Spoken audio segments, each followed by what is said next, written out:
What's up guys, let me show you how to watch movies from other countries on Netflix. As you can see, I'm right now logged onto the Austrian, German Netflix region, and actually a lot of movies and shows are only available in other regions for Netflix. As you can see, for example, this Downton Abbey movie is only going to be available in the US. So to actually change the region of our Netflix account, we will have to actually get a premium VPN for this.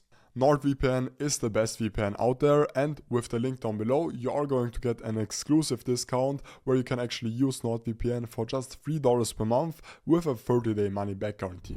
Once you've created yourself a NordVPN account, you can then actually connect to all of the different regions within a few clicks. So I'm right now logged onto the US, and let me now actually demonstrate you this by reloading this. And as you can see, I'm now logged onto the US Netflix. That's it. If you do want to save some additional money when going for NordVPN, you can use my exclusive deal down below, and you can actually also use a site called Unox to see all of the different movies and shows available.